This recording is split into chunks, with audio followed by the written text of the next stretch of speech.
Lendo e meditando o Evangelho como me foi revelado, por Maria Valtorta. Em nome do Pai, do Filho e do Espírito Santo. Amém. Vinde, Espírito Santo, vinde por meio da poderosa intercessão do Imaculado Coração de Maria, vossa amadíssima esposa e nossa mãe. Amém. Ave Maria, cheia de graça, o Senhor é convosco.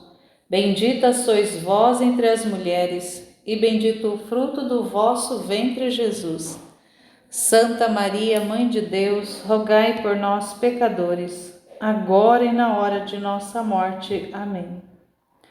Bem divina vontade nesta ação que estou a fazer, e em todas as ações que farei durante este dia. Com a graça de Deus, continuando a leitura e a meditação do Evangelho como me foi revelado, da Maria Valtorta, estamos no volume 1, hoje a partir do capítulo 53. Vamos já direto à narração. A expulsão dos vendedores do templo. 24 de outubro de 1944. Vejo Jesus que vai entrando no recinto do templo com Pedro, André, João, Tiago, Felipe e Bartolomeu. Há uma grande multidão, tanto dentro como fora do templo. Grupos de peregrinos chegam de todos os pontos da cidade.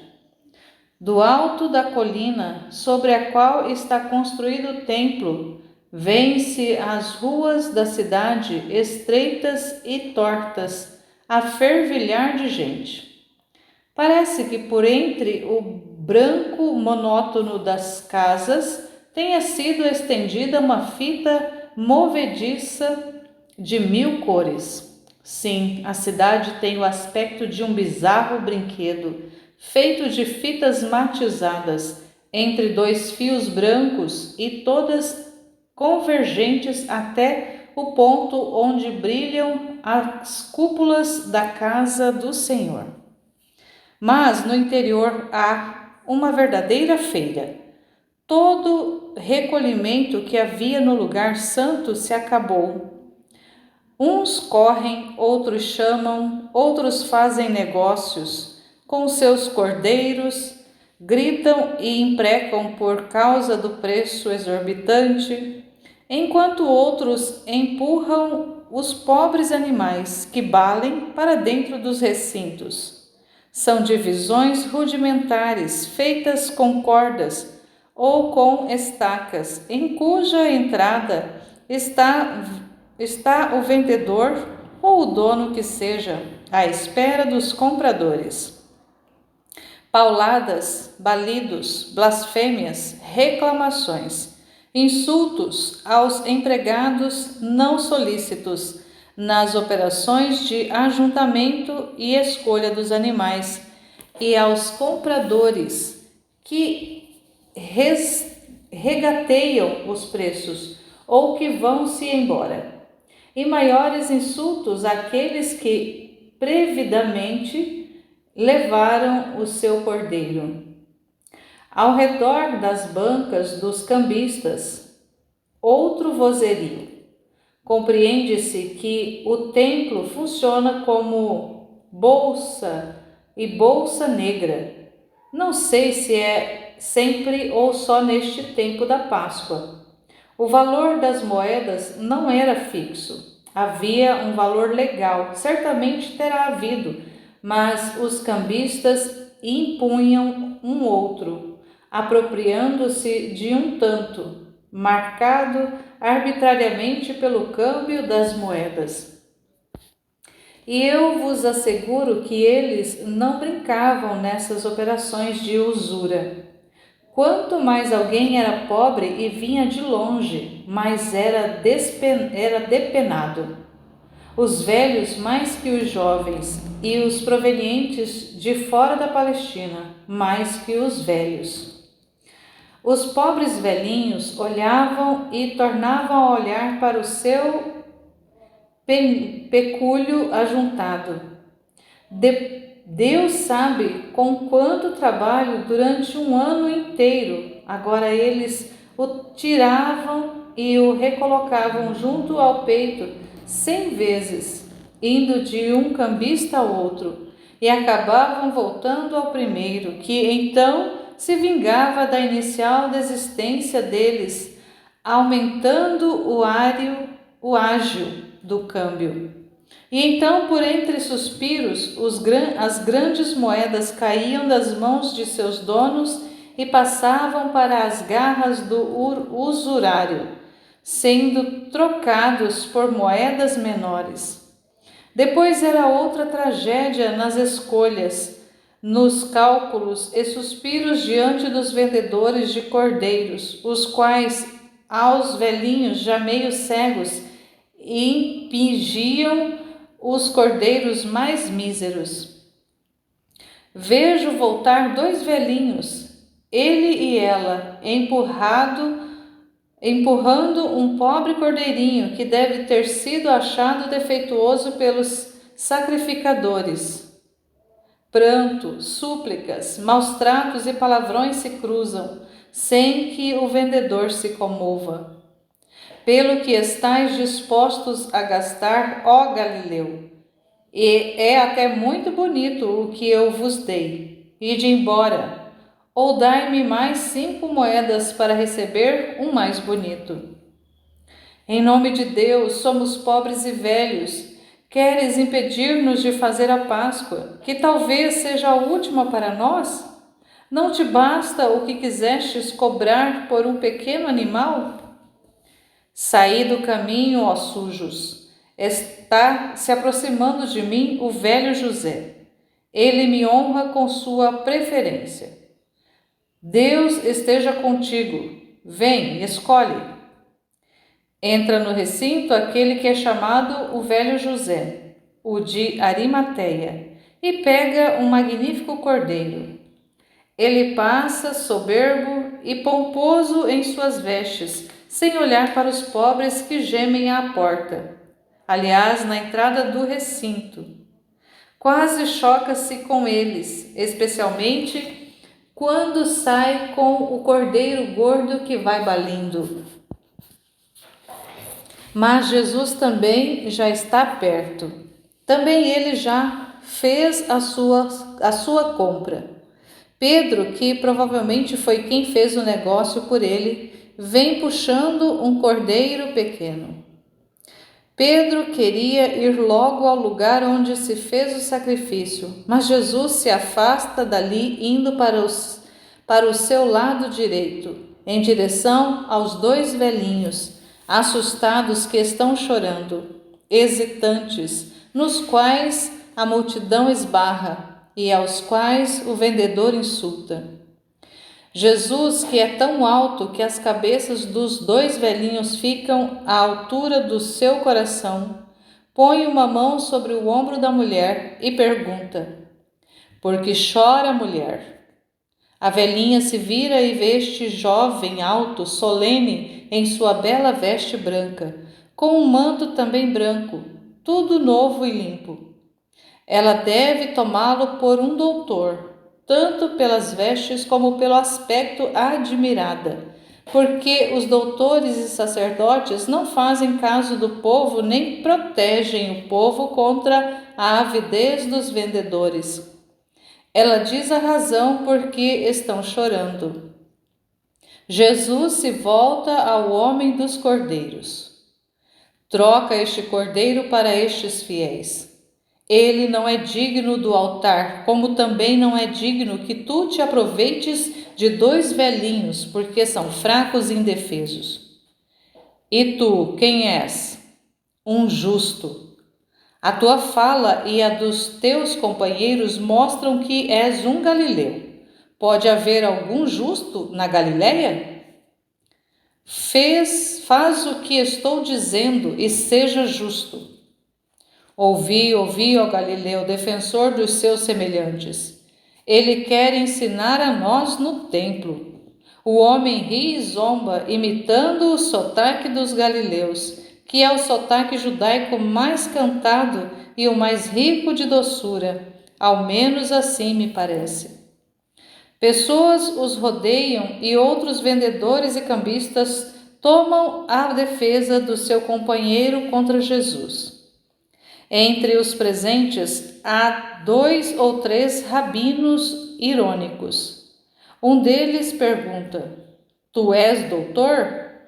De modo capaz de fazer até Jó perder a paciência. Tu o dizes. O que é que ensinas? Ensino o seguinte: a fazer da casa de Deus casa de oração, e não o lugar de usura e de comércio. Isto é o que eu ensino. Jesus está terrível. Parece o arcanjo posto à porta do paraíso perdido. Não tem espada flamejante na mão, mas tem raios em seus olhos e com eles fulmina os escarnecedores e os sacrílegos. Na mão não tem nada, só a sua santa ira, e com esta, caminhando rápido e com imponência por entre as bancas, esparrama as moedas que estavam cuidadosamente empilhadas, conforme os seus valores. Vira mesas e mesinhas, tudo vai caindo com estrondo ao chão, entre um grande barulho de metais ricocheteando, de madeiras que se batem, percutindo o grito de ira, de susto e de aprovação. Depois, arrancando das mãos dos que cuidam dos animais as cordas com que eles prendiam os bois, as ovelhas e cordeiros em seus lugares, faz com elas um açoite bem duro, cujos nós que formam os laços corrediços se transformam em flagelos. Levanta-o, gira e baixa, sem piedade. Sim, vos asseguro, sem piedade. Aquela saraivada imprevista golpeia cabeças e costas. Os fiéis se afastam, admirados da cena. Os culpados são perseguidos até o muro externo e põem-se a correr, deixando no chão o dinheiro e atrás de si os animais grandes e pequenos. Numa grande confusão de pernas, de chifres, de asas, uns correm, outros voam ainda embora, mugindo, balindo, arrulhos de pombos e rolas, junto a risadas e gritos dos fiéis, que vão atrás dos usurários em fuga. Superam até o lamento coro dos cordeiros que certamente estão sendo degolados em algum outro pátio. Chegam correndo os sacerdotes com os rabinos e os fariseus. Jesus está ainda no meio do pátio, de volta da sua perseguição. O açoite está ainda em sua mão. Quem és tu? Como tomas a liberdade de fazer isso, perturbando a cerimônia prescrita? De qual escola provens? Nós não te conhecemos, nem sabemos quem és. Eu sou aquele que posso, tudo eu posso. Desmanchai este templo, que eu o erguerei de novo para dar louvores a Deus. Eu não perturbo a santidade da casa de Deus e das cerimônias, mas vós a perturbais, permitindo que sua morada se torne sede de usurários e vendedores. Minha escola é a escola de Deus, a mesma que teve quando Israel, pela boca do Eterno, que falava a Moisés. Vós não me conheceis? Me conhecereis. Não sabeis de onde eu venho? Vós o sabereis. E voltando-se para o povo, sem dar mais atenção aos sacerdotes, alto na veste branca, com o manto aberto e flutuante nas costas, com os braços abertos como um orador, no posto mais alto do seu discurso ele diz: Ouvi, ó voz de Israel. No Deuteronômio está dito: Tu constituirás juízes e magistrados em todas as portas, e eles julgarão o povo com justiça sem penderem para nenhum lado. Tu não terás acepção de pessoas, nem aceitarás presente, porque os presentes cegam os olhos dos sábios e alteram as palavras dos justos. Com justiça seguirás o que for justo, a fim de que vivas e possuas a terra que o Senhor teu Deus te tiver dado. Ouvi a voz de Israel. No Deuteronômio está escrito: os sacerdotes e os levitas e todos aqueles da tribo de Levi não terão parte na herança com o resto de Israel, porque devem viver dos sacrifícios ao Senhor e das ofertas que a Ele são feitas. Nada terão das posses dos seus irmãos, porque o Senhor é a herança deles. Ouvi, ó voz de Israel. No Deuteronômio está dito: não emprestarás com juros a teu irmão, nem dinheiro, nem grãos, nem qualquer outra coisa. Poderás emprestar com juros ao estrangeiro. Ao teu irmão, ao invés, emprestarás sem juros aquilo de que ele precisar. Isto disse o Senhor.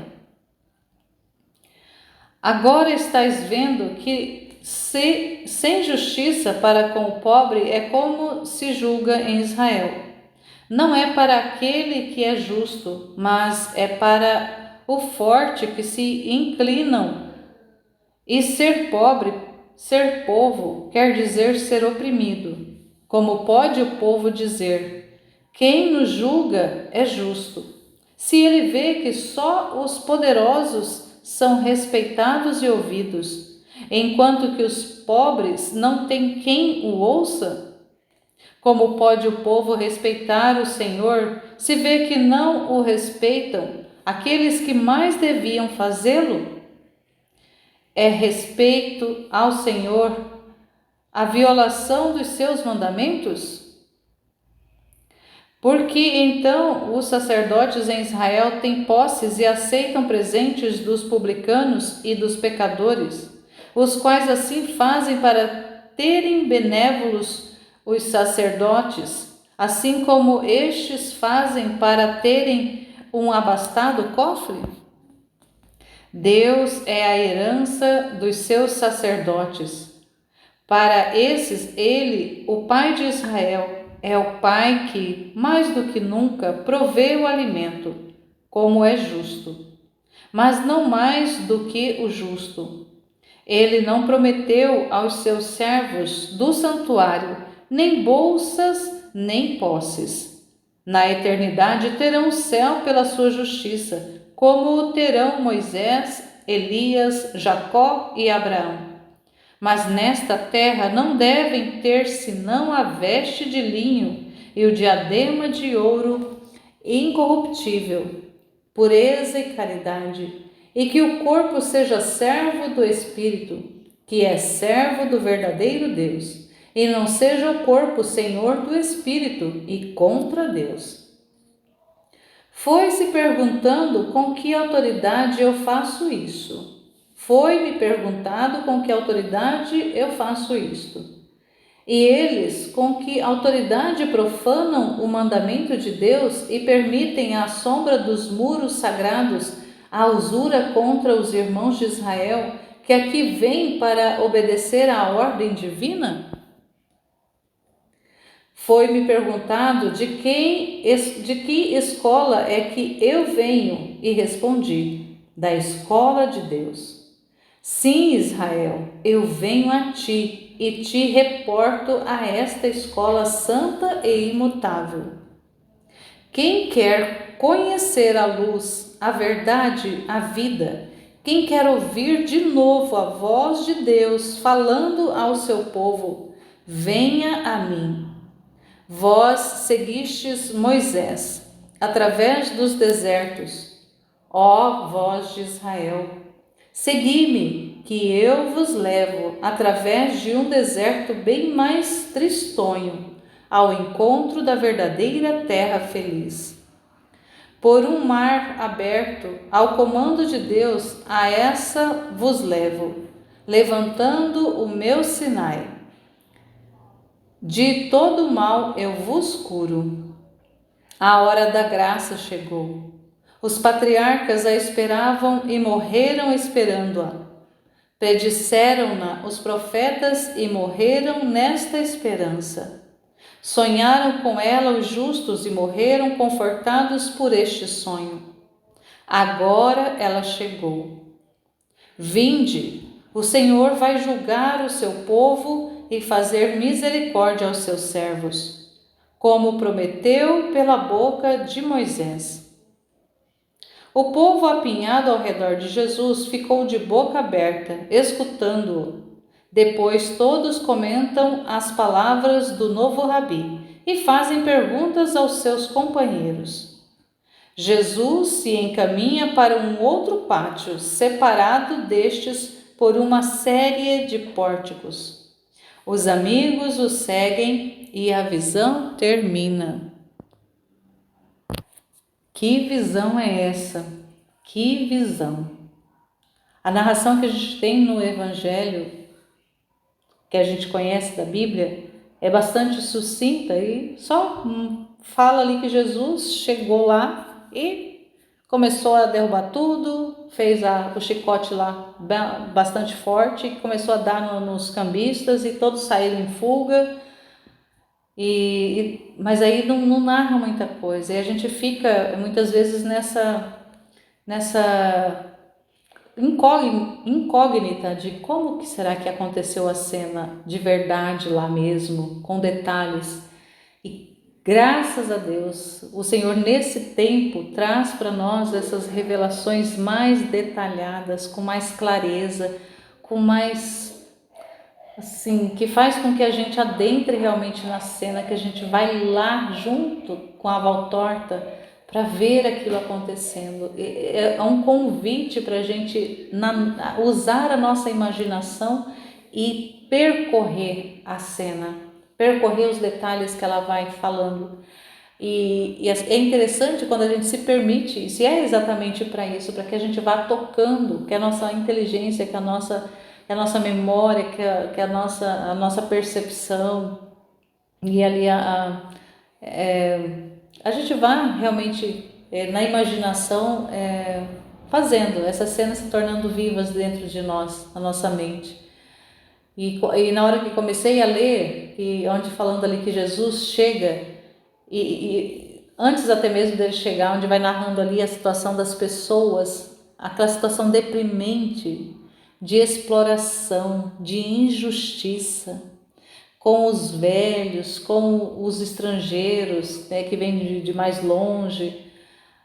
Quanto que aquele povo era injustiçado, quanto que aquele povo era explorado. E aqueles cambistas ali fazendo esse negócio, fazendo esse comércio, usurpando das pessoas que não tinham, dos pobres, rapando ali aquilo que eles tinham. E na cena desse casal de idosos, onde eles fornecem ali, eles dão o que eles têm e eles fornecem o cambista que atende eles. Depois de ter, olha só, que coisa, que cena, eu fiquei, meu Deus, já foi dando uma indignação, quando eu fui lendo já foi dando indignação. Imagina quem estava lá e Jesus mesmo, que via tudo, não só o externo, mas internamente ele via tudo. E já foi dando aquela indignação assim, quando a pessoa chega, e aí a gente vai se lembrando que muitas vezes a gente faz isso, quando a gente tem ali contadinho, ou porque a gente sabe o valor daquilo que tem, que a gente, do que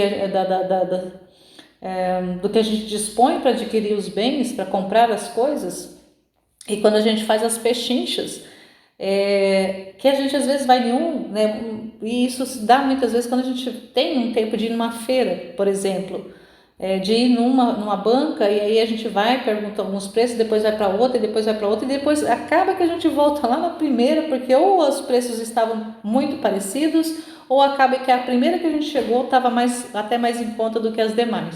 Mas olha só, o casalzinho chega ali e vai fazer a pechincha. E como não teve muito, né, só eles voltam para o primeiro, e o primeiro sabia que eles já tinham passado por ali para se vingar, olha só, para se vingar do casal, enfia mais a faca neles, né, modo de falar, né? Enfia mais ali, explora mais ainda para se vingar, porque eles não ficaram ali, não negociaram logo de imediato.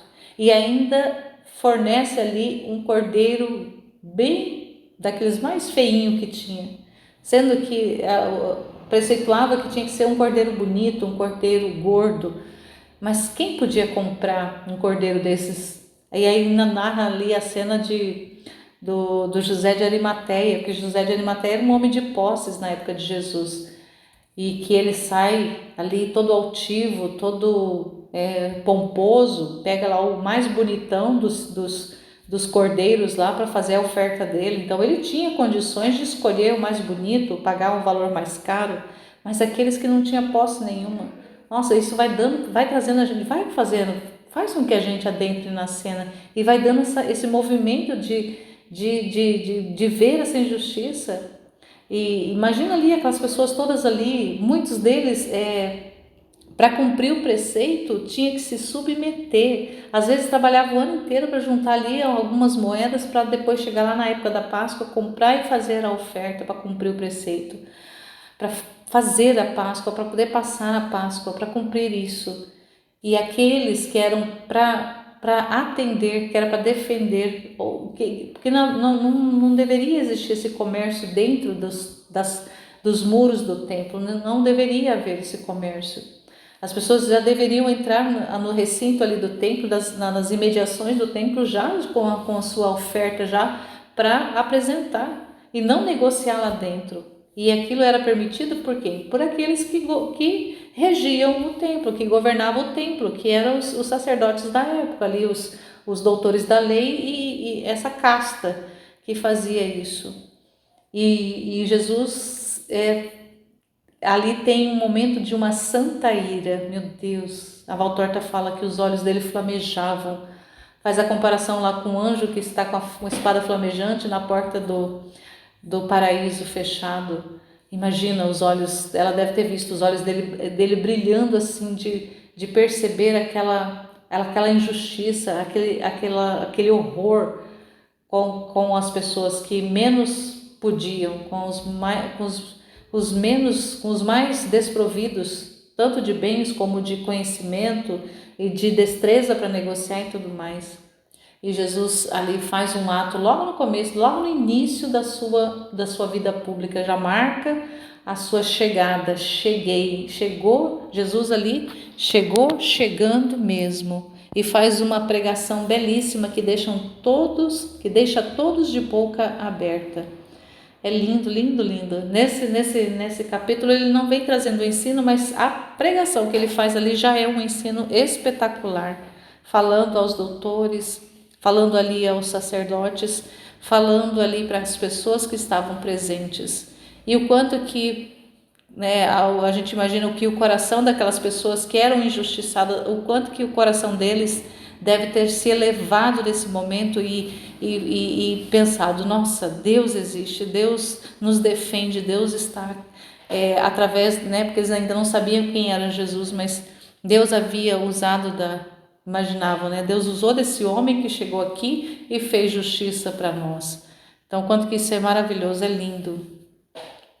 E vamos continuar então com o capítulo 54, o encontro com Judas de Queriote e com Tomé, Simão Zelote curado da lepra. 26 de outubro de 1944. Jesus está junto aos seus discípulos. Tanto no outro dia como hoje não vejo Judas Tadeu, que também havia dito querer ir a Jerusalém com Jesus.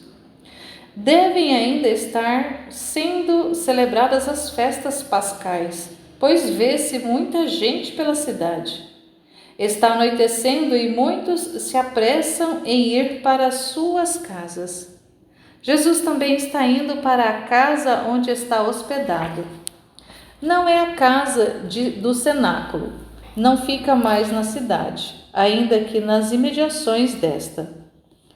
A casa onde está Jesus hospedado é uma verdadeira casa de campo entre vastas oliveiras. Da rústica pracinha que está à sua frente, vêem-se as árvores que descem pelos declives ao longo da colina, detendo-se num lugar onde há um pequeno córrego de poucas águas que se vai por entre uma enseada que está entre duas colinas pouco altas.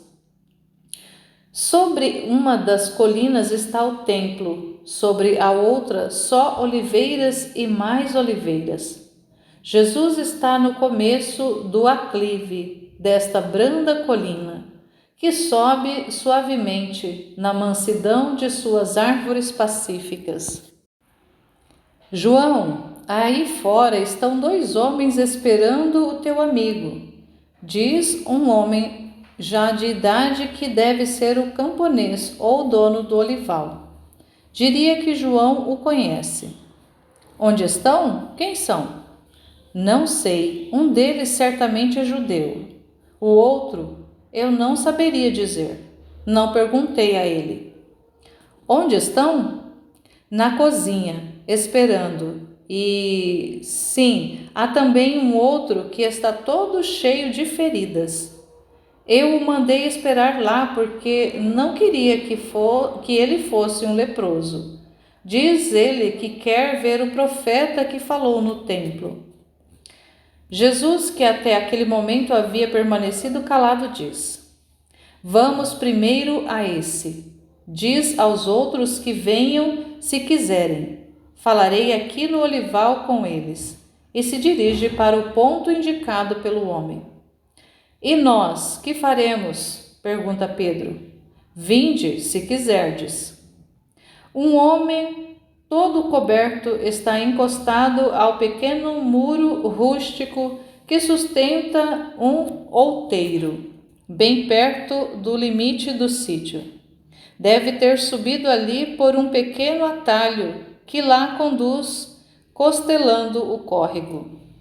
Quando vê Jesus vir em sua direção, grita: para trás, mas também piedade.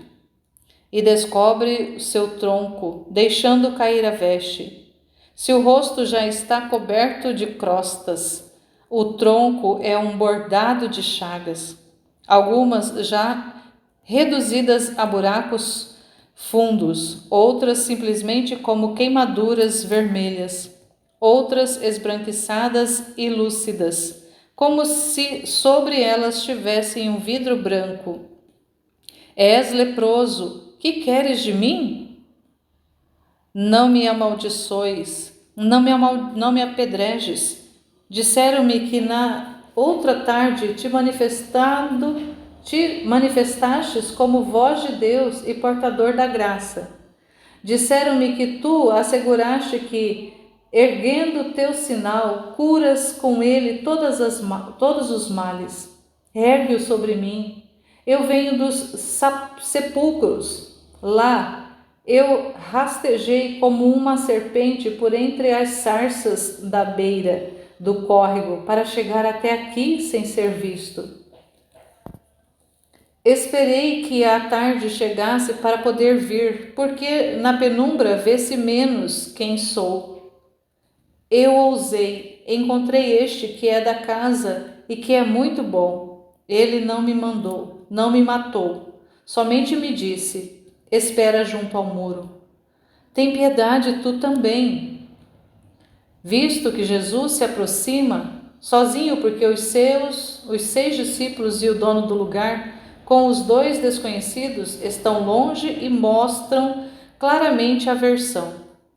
Diz ainda: não te adiantes mais, não mais, eu estou infeccionado.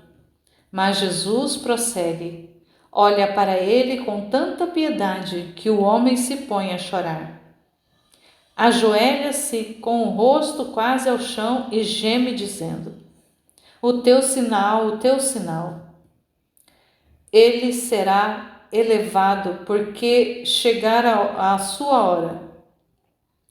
Mas a ti eu digo: levanta-te, sê curado, eu quero. E se tu, o meu sinal nesta cidade, se tu, o meu sinal nessa cidade, que precisa conhecer-me, levanta-te, eu te digo, e não peques mais, em reconhecimento a Deus. O homem se levanta devagar. Parece que ele emerge por entre as ervas altas e floridas, como de um lençol do túmulo, e está curado. Ele se olha nos últimos raios da luz do dia, está mesmo curado e grita: eu estou limpo, ó, que é que devo fazer agora para ti? Obedecer à lei. Vai ao sacerdote. Sê bom daqui em diante. Vai. O homem faz um movimento para se jogar aos pés de Jesus, mas ele se lembra de que ainda está impuro, segundo a lei, e se detém. Mas ele beija suas próprias mãos e manda o beijo a Jesus e chora, de alegria. Os outros estão imobilizados, como que petrificados. Jesus volta as costas ao curado e, sorrindo, os faz voltarem a si. Amigos, não era mais que uma lepra da carne, mas vós vereis cair a lepra dos corações. Sois vós que me procurais? Diz aos dois desconhecidos: eis-me aqui. Quem sois? Nós te ouvimos na outra tarde, no templo, e te procuramos pela cidade. Um que se diz teu parente nos disse que estavas aqui. Por que me estais procurando? Para seguir-te, se nos quiseres, porque tu tens palavras de verdade. Para seguir-me? Mas sabeis para onde me dirijo? Não, mestre, mas com certeza para a glória. Sim, mas para uma glória que não é da terra, para uma glória que tem sua sede no céu e que se conquista com a virtude e o sacrifício. Porque quereis me seguir? Torna a perguntar, para termos parte na tua glória. Segundo o céu? Sim, segundo o céu. Nem todos podem chegar ali, porque Mamon arma ciladas aos desejosos do céu, mais do que aos outros. E só quem sabe querer fortemente é quem resiste. Porque seguir-me, se o seguir-me quer dizer uma luta contínua com o inimigo que está em nós, com o mundo inimigo e com o inimigo que é Satanás. Porque assim quer o nosso espírito, que ficou conquistado por ti.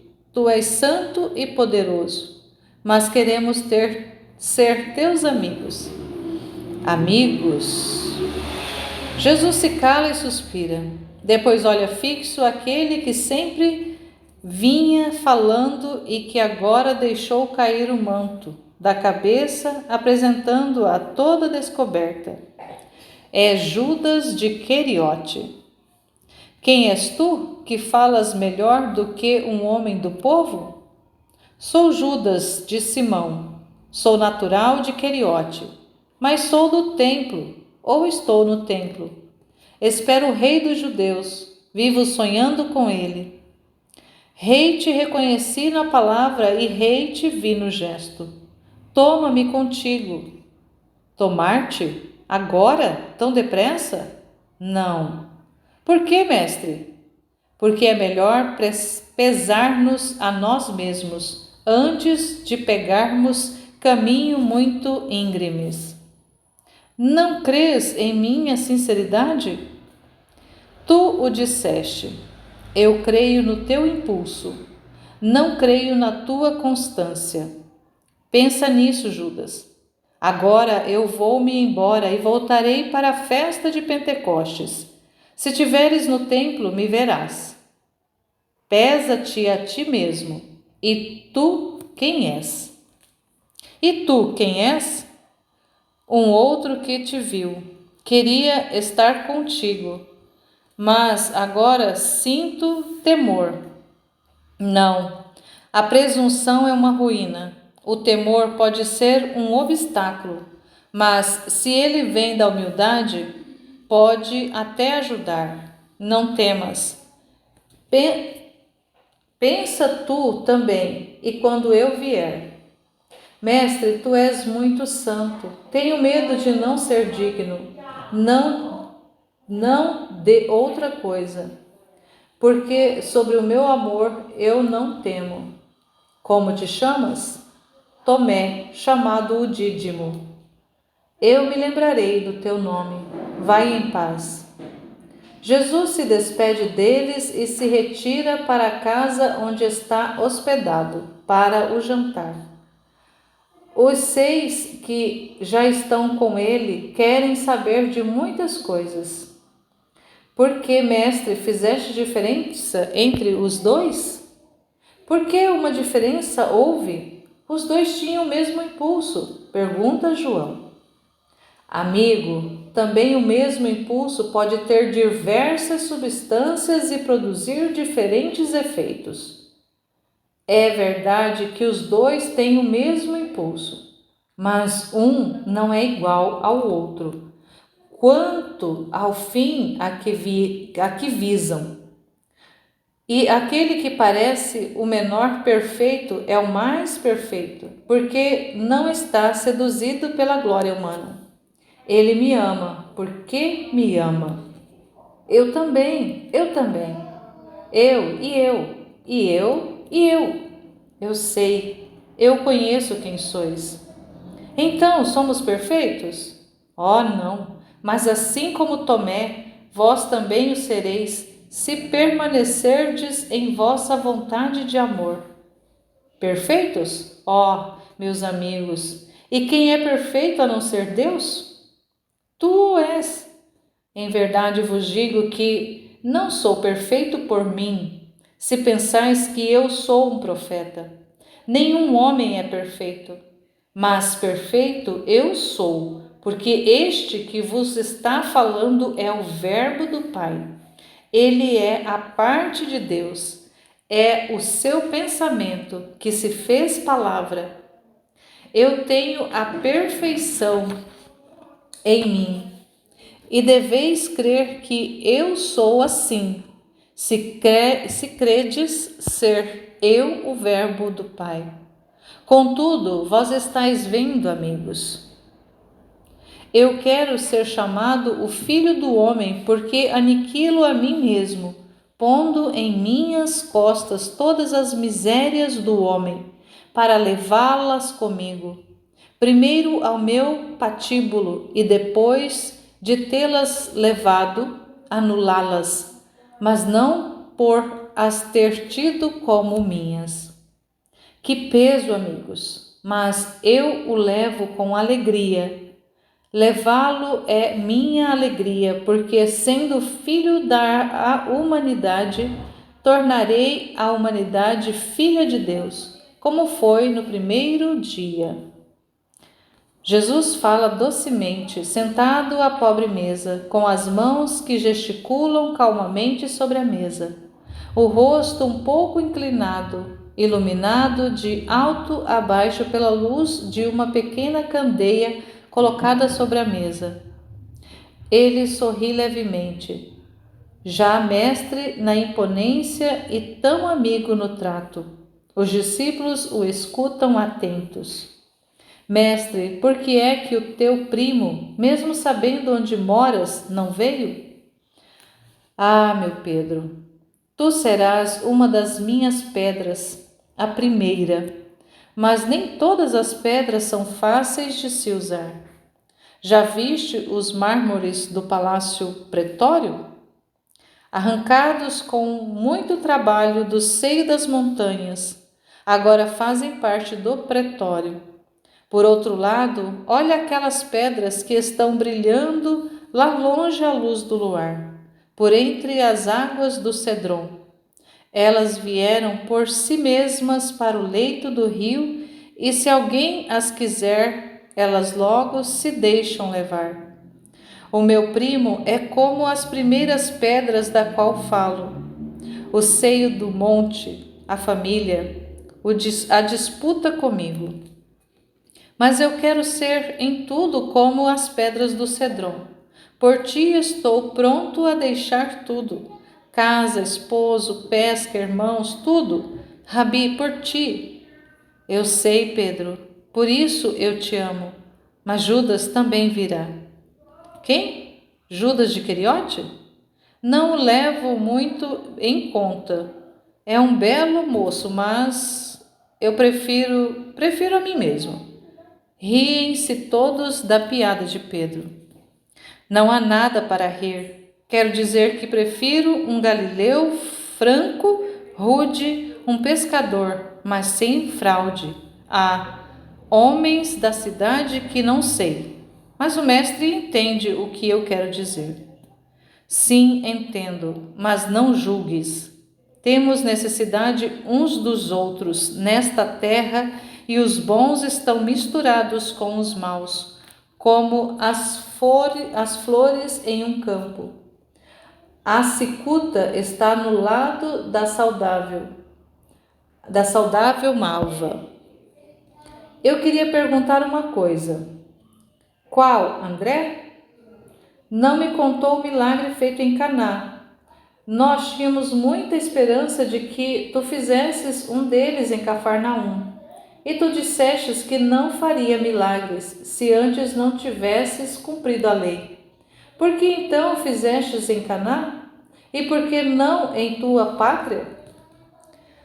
Toda obediência à lei é a união com Deus, e por isso um aumento de nossa capacidade.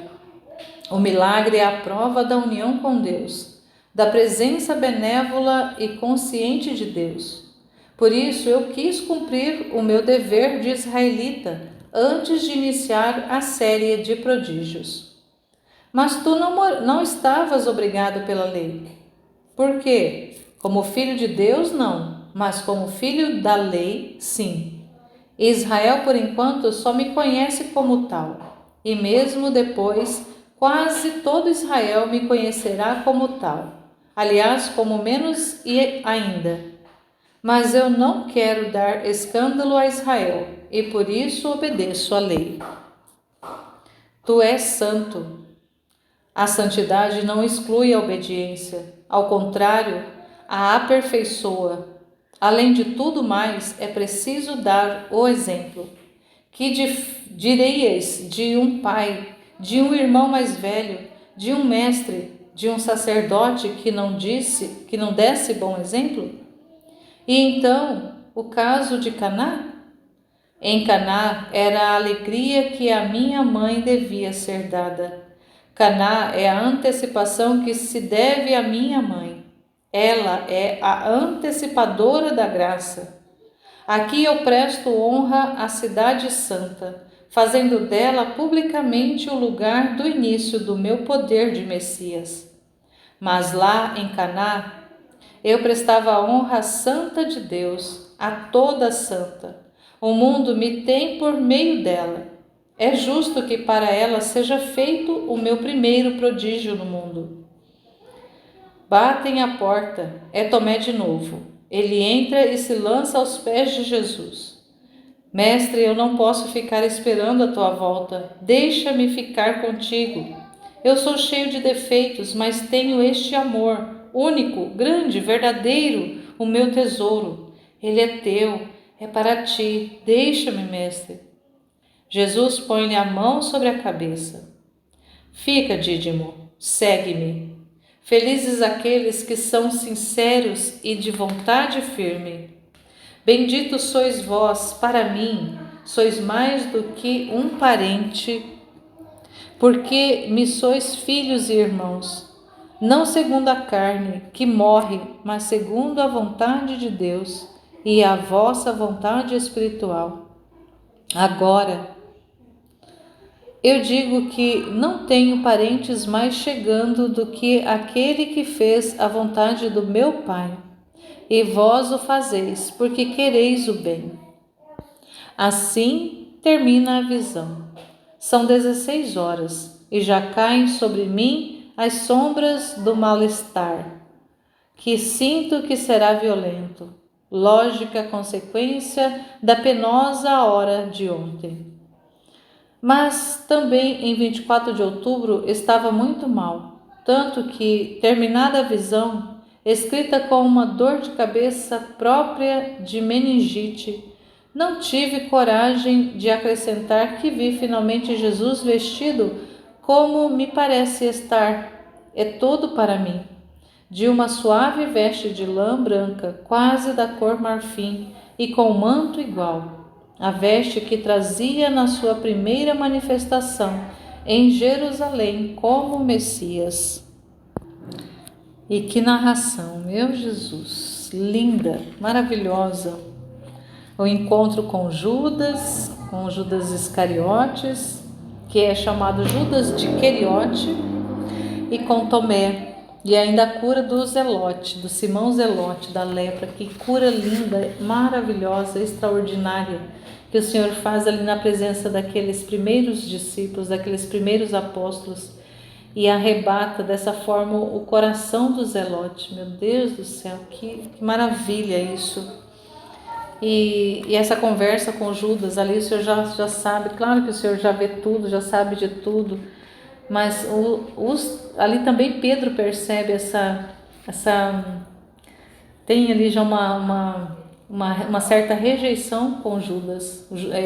Judas já não entra, já não passa pela goela do Pedro, mas o Senhor diz para ele: não julgues, não julgues.